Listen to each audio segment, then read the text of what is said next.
সেদিন তুষার ভাই তার বউকে বলছে, ওগো শুনছো, আমার নতুন লুঙ্গিটা যে সেদিন কিনলাম খুঁজে পাচ্ছি না তো। তুষার ভাইয়ের বউ বলল, আরে আর বলো না গো, তোমার লুঙ্গিটা আমার এত বেশি পছন্দ হয়েছিল যে মাঝখান দিয়ে কেটে প্লাজো বানিয়ে নিয়েছি। ফারিয়া আপু আমিন ভাইকে বলল, জানো আজকে আমার কাছে কি কি আছে? বাড়ি আছে, গাড়ি আছে, টাকা পয়সা আছে, আইফোন 16 প্রো ম্যাক্স আছে, তোমার কাছে কি আছে? তখন আমিন ভাই কি বলল, আমার কাছে তোমার মতো এমন 4টা আছে। ওকে, মানুষের নিজের হাত যখন ক্লান্ত হয়ে যায় তখন সে আরেকজনের হাত প্রার্থনা করে, আরেকজনের হাতে হাত মেলাতে চায়। আমরা চাই যে এবার পরে যে আসবে তার পারফরমেন্স দেখে যেন আমাদের মন ভরে যায়। রংপুরের মেয়ে সুমাইয়া নূর আসবে এবার, কিন্তু সে আসার আগে তার পারফরমেন্স একটু দেখে নিতে চাই। অডিশনে সে কেমন পারফরমেন্স দিয়েছিল। আমাকে দেখতে আসছে বাসায়, এখন পাত্র দেখতে এসে বলে কি, মেয়ে তো মাশাআল্লাহ আমাদের একদম পছন্দ হয়েছে। আমাদের কোনো দাবি দেওয়া নেই, কিন্তু আমাদের ছোট্ট একটু ইচ্ছা ছিল আপনারা সাথে টিভি, ফ্রিজ, গ্যাস, এসি এসব দিয়ে দিবেন, এসব তো আপনার মেয়েরাই ব্যবহার করবে। আমি তখন বললাম, আপনারা হচ্ছে আমার বেশি কিছু দিতে হবে না, আমার দিনমোটটা 50 লাখ টাকা করে।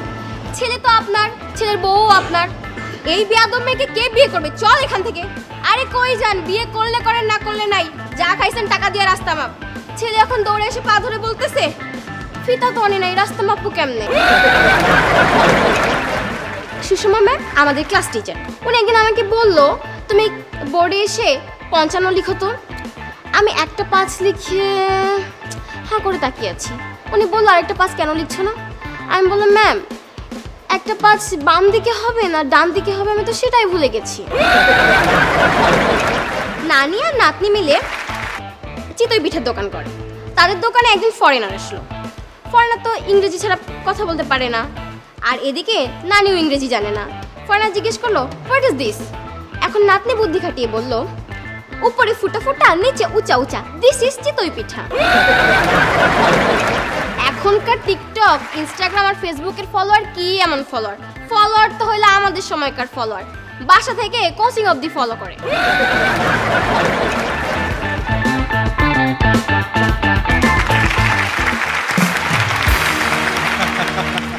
যার অডিশন দেখলাম দেখে মনে হলো একটু বয়সে কাঁচা, কিন্তু এখানে কাঁচা পাকা, এখানে পারফরমেন্স করেই প্রমাণ করতে হবে যে তার ভেতরে আসলে কি অভিজ্ঞতা রয়েছে। আর সে রংপুরের মেয়ে সুমাইয়া নূর।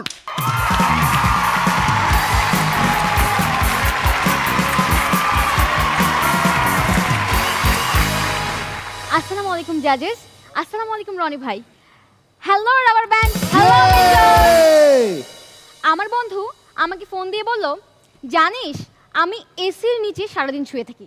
আমি বললাম, তুই এসির নিচে শুয়ে থাকিস আর আমি সাথে এসি নিয়ে ঘুরি। ও বলল, কিভাবে? ফ্রিজে কাপড় ঢুকিয়ে রাখি, তারপর পরে বের হই। সেদিন রনি ভাই আমিন ভাইয়ের বাসায় গেছে দাওয়াত খেতে, গিয়ে দেখে আমিন ভাইয়ের বউ খুব কান্নাকাটি করছে। এ দেখে রনি ভাই আমিন ভাইকে বলল, কি রে তোর বউ কাঁদছে কেন? আমিন ভাই বলল, জানি না, জিজ্ঞেস করিনি। ও মা, কেন? তোর বউ না? যতবারই জিজ্ঞেস করেছি ততবারই আমাকে ফতুর হতে হয়েছে। আজকে আমি গরিব বলে লোকে আমাকে বাস দেয়, যদি বড়লোক হতাম তাহলে কি দিত? কি? রড দিত।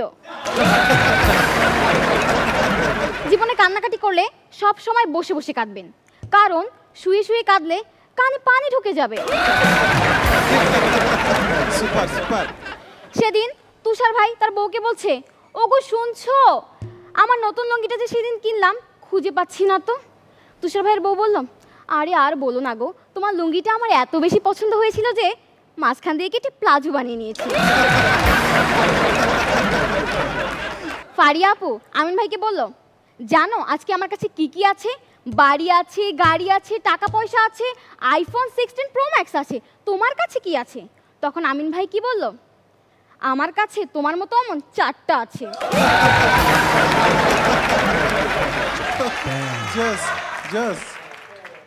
আমাকে তখন আসা দেখি রনি ভাই বলল, এই সুমাইয়া, তুমি আমার চোখের ভাষা বোঝো না কেন? আরে ভাই রাখেন আপনার চোখের ভাষা, পরীক্ষার হলে সামনে জন খাতায় কি লেখি এইটাই বুঝি না। আমি তো আমিন ভাইকে পছন্দ করি। হ্যাঁ,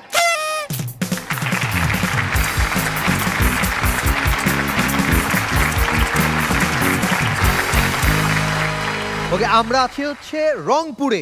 হ্যাঁ, তোমার বাড়ি রংপুর? হ্যাঁ, বেরোবি। বেরোবির অপোজিটে। বেগম রোকেয়া বিশ্ববিদ্যালয়, বেরোবি।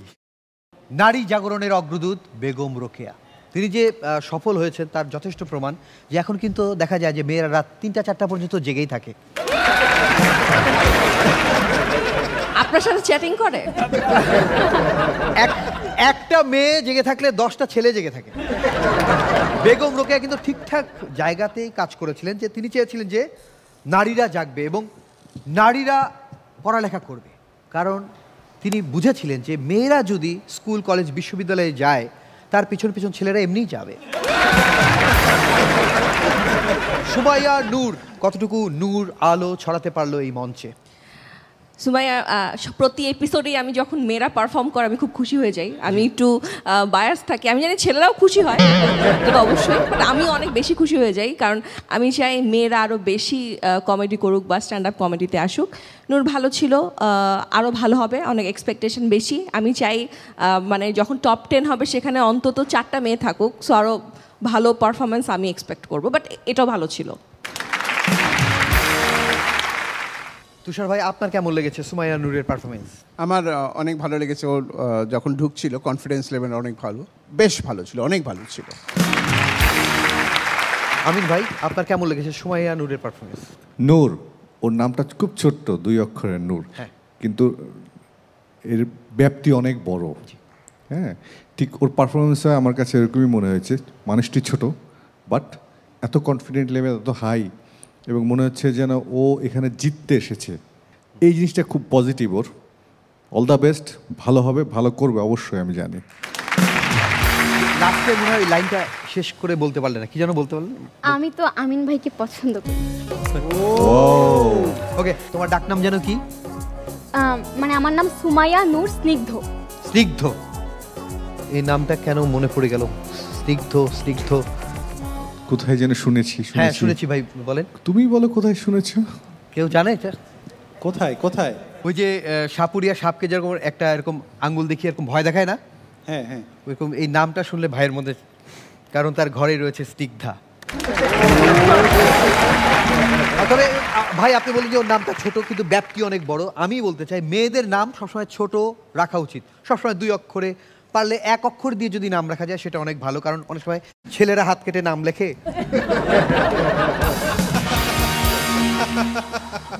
ওনার নাম শবনম, 4টা অক্ষর নিতে হবে। এখানে কেউ রাজি আছে? এই হাত কাটার ফ্যাশন চলে গেছে, এখন ছেলেরা ট্যাটু করে। ও বাবা, আমার এরিয়া বড় আছে, 4-5 বার শবনম লেখা যাবে। ওকে সুমাইয়া নূর, ওইখানে জায়গাটা অনেক বড় আছে, এরিয়া বড় আছে, যাও এখানে বসে যাও।